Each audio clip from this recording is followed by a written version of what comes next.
आपण पाहत आहात लोकसमीक्षा न्यूज नेटवर्क आणि या आहेत आजच्या सुपरफास्ट न्यूज। या बातमीपत्राचे प्रायोजक आहेत नंदिनी कलेक्शन, फक्त महिलांचे परिपूर्ण दालन, माऊली निवास, कल्याण मंडपमच्या बाजूस, यशोधन नगर, परभणी। नमस्कार, मी प्रभू दीपके लोकसमीक्षा न्यूज नेटवर्क मध्ये आपलं स्वागत करतो। आपण पाहत आहात परभणीचं एकमेव बातमीपत्र Loksamiksha superfast. Red Apple exclusive MIDC परिसर, परभणी। परभणी जिल्ह्यामध्ये घरकुल, विहिरी किंवा वैयक्तिक लाभाच्या योजनांसाठी 1 रुपया देखील देण्याची गरज नसून अशा प्रकारे कुणी जर पैशाची मागणी करून लाभार्थ्यांची अडवणूक करत असेल तर त्या तक्रारी घेऊन माझ्याकडे या, असं आवाहन राज्यमंत्री तथा जिल्ह्याच्या पालकमंत्री मेघना बोर्डीकर यांनी आज पत्रकार परिषदेत केले। मेघना बोर्डीकर यांच्या संपर्क कार्यालयात संपन्न झालेल्या पत्रकार परिषदेला भाजपचे ग्रामीण जिल्हाध्यक्ष संतोष मुरकुटे, महानगराध्यक्ष राजेश देशमुख, सुरेश भुमरे, बाळासाहेब जाधव, विलास बाबर, प्रभाकर वाघीकर, सुनील देशमुख, रितेश झांबड आदींसह पदाधिकारी उपस्थित होते। नरेंद्र मोदी यांच्या नेतृत्वाखालील केंद्रीय अर्थमंत्री निर्मला सीतारामन यांनी देशाचा 2025-26 वर्षासाठीचा महत्त्वाकांक्षी अर्थसंकल्प सादर केला आहे। या अर्थसंकल्पाविषयी माहिती देण्यासाठी मेघना बोर्डीकर यांनी आज पत्रकार परिषदेचं आयोजन केलं होतं। एकूण 50 लाख कोटी रुपयाच्या बजेटमध्ये मध्यम वर्ग, शेतकरी, युवा, वंचित घटक, गरीब कल्याण आणि महिलांचा समावेश करून समाजाच्या सर्व स्तरांचा विकास साधण्याचा प्रयत्न करण्यात आला असल्याचं मेघना बोर्डीकर यांनी यावेळी सांगितलं।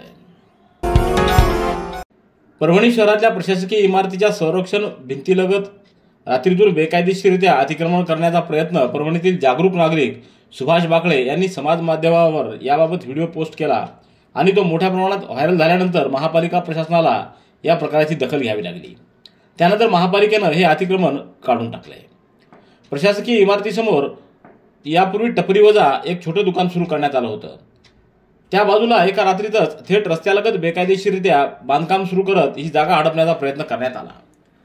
परभणीतील जागरूक नागरिक सुभाष बाकळे यांनी मोबाईलवर याचा व्हिडिओ काढून समाज माध्यमांवर तो व्हायरल केला।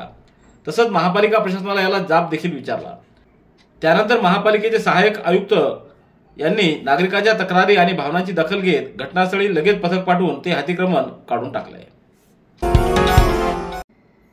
राष्ट्रवादी काँग्रेस पक्षाचे राष्ट्रीय अध्यक्ष तथा राज्याचे उपमुख्यमंत्री अजित पवार यांच्या प्रमुख उपस्थितीत येथील युवा नेते अक्षय देशमुख यांच्यासह 15 माजी नगरसेवकांनी काल परभणीत आयोजित केलेल्या एका जाहीर कार्यक्रमाद्वारे राष्ट्रवादी काँग्रेस पक्षात प्रवेश केलाय। जिंतूर रस्त्यावरील महात्मा फुले विद्यालयाच्या प्रांगणात आयोजित केलेल्या जाहीर सभेसह पक्ष प्रवेश सोहळ्याला माजी मंत्री नवाब मलिक, आमदार विक्रम काळे, आमदार राजू नवघरे, जिल्हाध्यक्ष तथा आमदार राजेश विटेकर, महानगर जिल्हाध्यक्ष प्रताप देशमुख, माजी विरोधी पक्षनेते विजय जामकर, अक्षय देशमुख यांच्यासह अन्य नेते उपस्थित होते। यावेळी अक्षय देशमुख, जाकेर लाला, नागेश सोनपसारे, विकास लंगोटे, वसीम कबाडी, आकाश लहाने, अखिल काजी, शेख अहमद, करीम अन्सारी, अली खान, मेमन, जयश्री खोबे यांच्यासह आदींनी राष्ट्रवादीमध्ये प्रवेश केलाय। यावेळी उपमुख्यमंत्री पवार यांच्यासह अन्य नेते मंडळींनी या सर्वांचं स्वागत केलंय। गुडघे दुखत आहेत? आता काळजी नको। आयुर्वेदिक उपचाराने गुडघ्यावर उपचार करा आणि जगा आनंदी आयुष्य। बालाजी आयुर्वेदिक निसर्गोपचार केंद्र, तलाठी कार्यालयाच्या पाठीमागे, वसमत रोड, परभणी।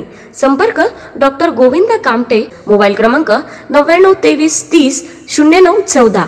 मानव विकास सायकल वाटप योजनेमध्ये अनियमितता व अपहार झाल्याबाबत प्रहार जनशक्ती पक्षाने दिलेल्या तक्रारीवर नेमण्यात आलेल्या चौकशी समितीच्या अहवालानुसार या योजनेत अनियमितता झाली असून सायकल वाटपाच्या एकूण 4,03,45,000 पैकी 50,01,372 रुपयाचा अपहार झाल्याचा निष्कर्ष चौकशी समितीनं काढलाय। प्रहार जनशक्ती पक्षाच्या तक्रारीनुसार 27 फेब्रुवारी रोजी मुख्य कार्यकारी अधिकारी जिल्हा परिषद यांनी मानव विकास सायकल वाटप योजनेचे पैसे निर्वाह भत्ता आणि शिक्षक मानधनावर नियमबाह्य पद्धतीने खर्च केल्या प्रकरणाची चौकशी करून चौकशीचा अहवाल जिल्हाधिकाऱ्यांना सादर करावा असं पत्र जिल्हा नियोजन अधिकाऱ्यांनी जिल्हाधिकाऱ्यांच्या सूचनेवरून काढले। प्रहार जनशक्ती पक्षानं दिलेल्या तक्रारीत तथ्य असल्यानंच या प्रकरणाची चौकशी करण्याच्या सूचना देण्यात आल्या असून चौकशीमध्ये तत्कालीन मुख्य कार्यकारी अधिकारी व तत्कालीन माध्यमिक शिक्षणाधिकारी हे दोषी आढळतील आणि त्यांच्यावर कारवाई होईल असा विश्वास प्रहार जनशक्ती पक्षानं व्यक्त केलाय। भविष्यात मराठवाड्याला पाण्याची कमतरता भासणार नाही यासाठी सरकार प्रयत्नशील असून नाशिक भागात पश्चिमेकडे पडणारे पावसाचं पाणी वाहून समुद्राला जातं, ते वळवून मराठवाड्यात आणलं जाईल। त्यासाठी 1 लाख कोटी रुपयाची योजना प्रगतीपथावर असल्याचं उपमुख्यमंत्री अजित पवार यांनी परभणीत आयोजित कार्यक्रमात बोलताना सांगितलंय। याप्रसंगी माजी मंत्री नवाब मलिक, आमदार विक्रम काळे, आमदार राजू नवघरे, जिल्हाध्यक्ष आमदार राजेश विटेकर, शहर जिल्हाध्यक्ष प्रताप देशमुख आदींची उपस्थिती होती। माजी आमदार बाबाजानी दुराणी यांच्या मार्गदर्शनाखाली व आमदार राजेश विटेकर यांच्या सहकार्यानं पेडगाव इथं 11 किलोमीटर लांबीच्या विविध शेतरस्त्यांच्या मजबूतीकरणासाठी 2,10,00,000 रुपये निधी मंजूर करण्यात आला आहे. त्यामधून पेडगाव शिवारातील विविध भागांमध्ये 11 किलोमीटर लांबीची शेतरस्त्याची कामं होणार आहेत. त्यापैकी आज जुना पेडगाव ते किन्होळा या 1 किलोमीटर लांबीच्या शेतरस्ता कामाचं उद्घाटन राष्ट्रवादीचे पाथरी विधानसभा अध्यक्ष संतोष देशमुख यांच्या उपस्थितीत पेडगावचे उपसरपंच शेख सलमान यांच्या हस्ते नारळ फोडून करण्यात आलं. यावेळी दीपक देशमुख, विवेक हरकळ, गोपाळ देशमुख, दीपक देशमुख, प्रशांत हरकळ, पुरुषोत्तम देशमुख, बाळू खरात, हरिभाऊ खर्डे, बाळासाहेब दंडवते आदींची उपस्थिती होती. ज्ञानसाधना प्रतिष्ठान इथं विज्ञान दिनानिमित्त विज्ञान प्रदर्शन उत्साहात साजरं करण्यात आलं. भारतात दरवर्षी 28 फेब्रुवारीला राष्ट्रीय विज्ञान दिवस चंद्रशेखर वेंकटरमण यांच्या स्मरणार्थ साजरा केला जातो. यावर्षी ज्ञानसाधना प्रतिष्ठान संस्थेअंतर्गत येणाऱ्या रायरेश्वर माध्यमिक व उच्च माध्यमिक विद्यालय धर्मापुरी पाटी, ज्ञानसाधना प्रतिष्ठान पब्लिक स्कूल, बळीराजा सन्मान योजना, इंद्रायणी प्राथमिक व माध्यमिक विद्यालय मांडाखळी, संताई कनिष्ठ महाविद्यालय मांडाखळी तसंच ज्ञानसाधना, नीट व जेईई फाउंडेशन या तसंच नर्सरी ते 11वीच्या विद्यार्थ्यांनी या प्रदर्शनात सहभाग नोंदवला. सुमारे 130 विज्ञान प्रकल्प व पोस्टरचं सादरीकरण करण्यात आलं. प्रदर्शनाचं उद्घाटन संस्थाध्यक्ष प्राध्यापक किरण सोनटके व संस्थाचे सचिव प्राध्यापिका शीतल सोनटके यांच्या हस्ते करण्यात आलं. सोनपेठच्या पीएम श्री केंद्रीय कन्या शाळेत आज राष्ट्रीय बाल स्वास्थ्य कार्यक्रम 2.0 या कार्यक्रमाचं उद्घाटन ॲडव्होकेट श्रीकांत विटेकर यांच्या हस्ते करण्यात आलं. यावेळी उपमुख्यमंत्री अजित पवार यांच्या हस्ते पुणे येथे पार पडलेल्या राष्ट्रीय बाल स्वास्थ्य कार्यक्रम विशेष मोहिमेच्या उद्घाटन सोहळ्याचं लाईव्ह प्रक्षेपण दाखवण्यात आलं. यावेळी प्रमुख मार्गदर्शक तालुका आरोग्य अधिकारी डॉक्टर सुभाष पवार, वैद्यकीय अधीक्षक doctor Vitthal Karad, Pradeep Gaikwad, Ajit Deshmukh, doctor Swapnil Joshi, doctor Bharat Chavan आदींची उपस्थिती होती. जिंतूरच्या ज्ञानोपासक महाविद्यालयामध्ये मराठी विभागाच्या वतीनं मराठी भाषा गौरव दिनानिमित्त आयोजित विशेष कार्यक्रमात विद्यार्थ्यांनी बनवलेल्या माय मराठी या भित्तीपत्रकाचं विमोचन नुकतंच कवी कारा चव्हाण यांच्या हस्ते करण्यात आलं. 27 फेब्रुवारी हा दिवस कविवर्य कुसुमाग्रज म्हणजेच विवा शिरवाडकर यांचा जन्मदिवस सर्वत्र मराठी भाषा गौरव दिन म्हणून साजरा करण्यात येतो. जिंतूर येथील ज्ञानोपासक महाविद्यालयातही हा कार्यक्रम साजरा करण्यात आला.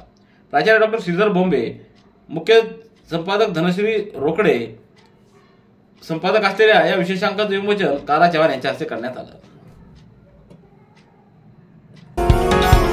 Red Apple furniture, smart furniture for smart people, exclusive Parbhani शहरातील भव्य शोरूम रेड ॲपल एक्सक्लुझिव्ह, भारतातील स्मार्ट फर्निचर ब्रँड आता आपल्या परभणी शहरामध्ये. हो, आता आपल्या परभणी शहरामध्ये. या अंतर्गत ऑफिस, बेडरूम, डायनिंग, लिव्हिंग इत्यादी प्रकारचे फर्निचर आपणास मिळेल. Bedroom set, bed, dressing table, sofa set, कपाट, डायनिंग टेबल, टीपॉय आणि स्टील फर्निचर इत्यादी सर्व प्रकारचे फर्निचर तेही आकर्षक किमतीमध्ये उपलब्ध आहे. एक वेळ अवश्य भेट द्या. रेड ॲपल फर्निचर, MIDC परिसर, भारतीय स्टेट बँकेच्या जवळ, परभणी. पाथरी तालुक्यातल्या जास्तीत जास्त पुस्तकं वाचणाऱ्या 41 बालवाचकांचा गौरव तहसीलदार SN हंदेश्वर, शिक्षणाधिकारी मुकेश राठोड, कृषी अधिकारी गोविंद कोले, राधाकिशन टेंगसे यांच्या उपस्थितीत पंचायत समिती सभागृह पाथरी येथे गुरुवारी संपन्न झाला. चालता बोलता वाचनावर गप्पा सोमनाथ डोंगरे यांनी घेतल्या, तर बालवाचकांचं कवी संमेलन नरहरी मुटकुळे यांनी घेतलं. जिंतूर तालुक्यातल्या जिल्हा परिषद केंद्रीय प्राथमिक शाळा अंबरवाडी इथं मराठी भाषा दिनानिमित्त भित्तीपत्रकाचं प्रकाशन 27 फेब्रुवारी रोजी कविश्रेष्ठ कुसुमाग्रज यांच्या जयंतीचं औचित्य साधून करण्यात आलं. यावेळी विविध कार्यक्रम आणि कुसुमाग्रजांना अभिवादन करण्यात आलं. शाळेतील शिक्षक श्याम गाडेकर यांनी या भित्तीपत्रकाची निर्मिती केली, तर वर्तमानपत्रातील विविध कात्रणांचा संचय करून स्वलेखनानं माहिती लिहिली.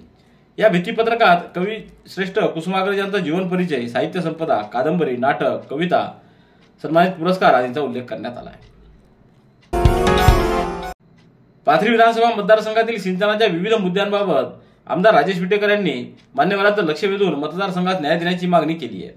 जायकवाडी प्रकल्प टप्पा 2 अंतर्गत माजलगाव धरणाचे माजलगाव उजवा कालवाद्वारे किलोमीटर 50 ते 101 मधील वितरण व्यवस्था लघु कालव्यांचं अस्तरीकरण झालेलं नसल्यानं शेवटपर्यंत पाणी पोहोचत नाही. त्यामुळे पूर्ण क्षमतेनं सिंचन होत नाही. म्हणून माजलगाव उजवा कालवा मधील वितरण व्यवस्था व लघु व्यवस्थापकाचं अस्तरीकरणाचं काम हाती घ्यावं अशी मागणी आमदार राजेश विटेकर यांनी राज्याचे उपमुख्यमंत्री अजित पवार आणि जलसंपदा मंत्री राधाकृष्ण विखे पाटील यांच्याकडे आज झालेल्या बैठकीत केली आहे. नांदेड येथील हायवा टिप्परमध्ये वाळू भरून त्याची साठवणूक पालम तालुक्यातल्या बनवट शिवारात केली जात असल्याच्या माहितीवरून स्थानिक गुन्हे शाखेच्या पथकानं 28 फेब्रुवारी रोजी पहाटेच्या सुमाराला बनवत शिवारामध्ये कारवाई करत 3 हायवा टिपर ताब्यात घेतले। या कारवाईमध्ये 46,05,000 रुपयाचा मुद्देमाल जप्त करण्यात आला आहे। या प्रकरणी पालम पोलिसात गुन्हा दाखल करण्यात आला आहे। ही कारवाई स्थानिक गुन्हा शाखेचे पोलीस निरीक्षक विवेकानंद पाटील यांच्या मार्गदर्शनाखाली सहाय्यक पोलीस निरीक्षक पांडुरंग भारती, सहाय्यक पोलीस निरीक्षक दोनकलवार, पोलीस उपनिरीक्षक परिहार लक्ष्मण कांगणे, राहुल परसोडे, परसराम गायकवाड, दिलीप नीलपत्रेवार, दुधाटे, हनुमान ढगे, भदरगे, क्षीरसागर, पोले आदीच्या पथकाने केली आहे। परभणीच्या जनसेवा फाउंडेशनच्या वतीनं 28 फेब्रुवारी रोजी धर्मवीर बलिदान मासानिमित्त भव्य रक्तदान शिबिर आणि शिवव्याख्यानाचं आयोजन करण्यात आलं। यावेळी अनेक शिवप्रेमींनी रक्तदान केलं आणि शिवव्याख्यानाचा आनंद घेतला। यावेळी शिवव्याख्याते अनिल मुसळे, संभाजी ब्रिगेड महानगर अध्यक्ष गजानन दोगदंड, प्रमोद देशमुख, आयोजक जनसेवा फाउंडेशन यश घाटूळ, महादेव खुने व शिवप्रेमींची उपस्थिती होती। परभणीच्या शारदा महाविद्यालयामध्ये वनस्पतीशास्त्र विभागाच्या वतीनं राष्ट्रीय विज्ञान दिन उत्साह साजरा करण्यात आला। यावेळी घेण्यात आलेल्या कार्यक्रमाला अध्यक्ष म्हणून प्राचार्य डॉक्टर बबन पवार, उद्घाटक म्हणून आदिसभा सदस्य प्राध्यापक अंबादास कदम, तर प्रमुख अतिथी म्हणून वीर रघुनाथ महाविद्यालयाचे डॉक्टर A.M. खोले, शिवाजी महाविद्यालयाचे डॉक्टर G.B. गुंडलेवार आदींची उपस्थिती होती। परभणी शहरातल्या माळे गल्ली येथील सभागृहामध्ये उद्या 2 मार्च रोजी दुपारी 3 वाजता राष्ट्रवादी काँग्रेस पार्टी ओबीसी विभागाच्या वतीनं प्रदेशाध्यक्ष कल्याण काका आखाडे, जिल्हाध्यक्ष आमदार राजेश विटेकर, शहर जिल्हाध्यक्ष प्रताप देशमुख यांच्या उपस्थितीत हा कार्यक्रम संपन्न होणार आहे। या कार्यक्रमाला जिल्हाभरातील राष्ट्रवादी काँग्रेस पार्टीच्या सर्व पदाधिकाऱ्यांनी व ओबीसी विभागाच्या सर्व पदाधिकारी व कार्यकर्त्यांनी उपस्थित राहावं असं आवाहन राष्ट्रवादी काँग्रेस पार्टी ओबीसी जिल्हाध्यक्ष कृष्णा कटारे व शहर जिल्हाध्यक्ष अनिल गोरे यांनी केले आहे। जपानी एन्सेफिलिटिस या विषाणूजन्य रोगाचा प्रादुर्भाव रोखण्यासाठी महापालिकेकडून लसीकरण मोहीम राबवण्यात येत असून आजपासून शहरातल्या गांधी विद्यालय शाळेतील 1ली ते 9वीतील विद्यार्थ्यांना लसीकरण करून या मोहिमेचा शुभारंभ करण्यात आला। डॉक्टर कल्पना सावंत यांच्या हस्ते या मोहिमेचं उद्घाटन करण्यात आलं। यावेळी Gajanan Dadar, Amol Kathoke, Samuel MS, Ranjit Chandiwale, doctor Rohini Gorode आदींची उपस्थिती होती। रेड ॲपल एक्सक्लुझिव्ह MIDC परिसर परभणी। याबरोबरचे बातमीपत्र संपलं। पुन्हा भेटूया उद्याच्या सुपरफास्ट बातमीपत्रात। पाहत रहा लोकसमीक्षा। तुम्हाला हे बातमीपत्र कसं वाटलं याबद्दल आपली प्रतिक्रिया नोंदवा। दररोजचे अपडेट्स मिळवण्यासाठी लोकसमीक्षा चॅनलला सबस्क्राईब करा। धन्यवाद।